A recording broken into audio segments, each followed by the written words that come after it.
watch Conor McGregor. Here he arguably has the most expensive training staff in the world. And watch Conor McGregor do a 5-minute match. He's fight 5 minutes, and now he gets a minute of rest. What does Conor McGregor do during the 1 minute? Because remember, you want to maximize your ability to recover during that 1 minute so you're fresher going back in. Does he have a routine? Do you have a routine? And he doesn't. Sometimes he's seated. Sometimes he's kneeling on the ropes. Sometimes he's jabber-jabbering with, the opponent. Sometimes he's pacing. It's random. He hasn't developed a protocol. He isn't even aware that when he comes out of a 5-minute round, if he got, the crap kicked out of him, he's on a 2-count breathing cadence, and he now is arguing with the ref. He is in deep, deep trouble. Now you watch Khabib. He's a whole different intelligence. This guy knows when he is on that 2-count and he knows he's in trouble, he's got to get back in control. He's got to get his breathing cadence a 4 or higher.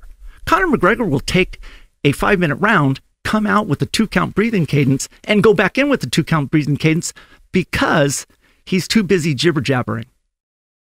He shows me that he doesn't know what he's doing. And that's what we want to do, is we want to give the athlete these tools to know whether or not they're in trouble. How do you know whether or not you're going from the pull-up bar to a barbell and you're okay? The breath is the tell. So one of the things that I commented is that Matt Frazier is arguably the smartest in the sport. People look at him and they see him looking around during a competition and they just think, oh, he's just looking to see who's with him. He's not doing that. He's watching the cadence of the chest move. And if you are far from the finish line and you are on a 2 counts cadence and you have more than 2 minutes to go, you're not a contender. You eventually will slow down because the accumulation of lactic acid is going to force those muscles to make you slow down if you don't slow down. Yeah. So part of it is that it's about knowledge. It's about awareness of where you are. And if you go straight into nasal breathing, you haven't learned the basics yet. And that's where the problem is that everything is getting too advanced and people don't know where the structure needs to start. And we see it. And that's why I bring up Conor McGregor. At the highest level, he doesn't know what he's doing. And if you don't believe me, watch him in one of his fights. Just watch. What are some maybe strategies that people aren't utilizing? Like you mentioned active recovery. Like, would you think that maybe some years from now in the UFC, we'll see the guy in the corner doing some squats in between his rounds or something? He should do it in training. So part of it is that you have a warm-up protocol. Why don't you have a recovery protocol for your recovery between sets? Like, why wouldn't you? Conor McGregor knows he's going 5 minutes, 1 minute of rest. Why doesn't he have a 1 minute recovery protocol and know exactly what that protocol is, that ritual, to maximize his recovery within that 1 minute? If he is doing it random, that tells me he has no concept of this.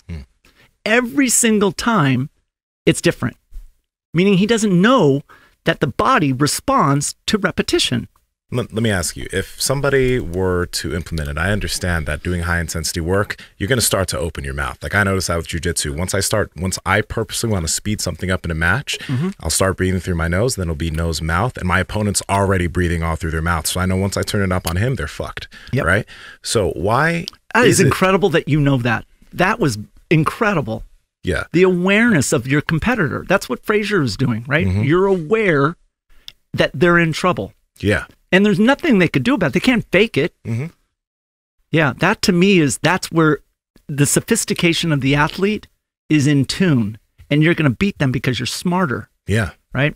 Yeah, you can tell a lot of athletes, especially within the martial art, like they don't realize when they start going like that, they're close to being done. Right. Well, you know, if you're breathing that way, like a 2 count. So the 2 count is that person maybe can hold that for 20 seconds and now the muscles are shutting down. If you can get them to hold that for 20 to 30 seconds, they are going to be at less than 100% muscular capacity. And you keep it longer, it's just going to shut them down. Eventually, they're going to tap. Yeah. Because you know what? There's no more muscle fiber. That to me is the knowledge.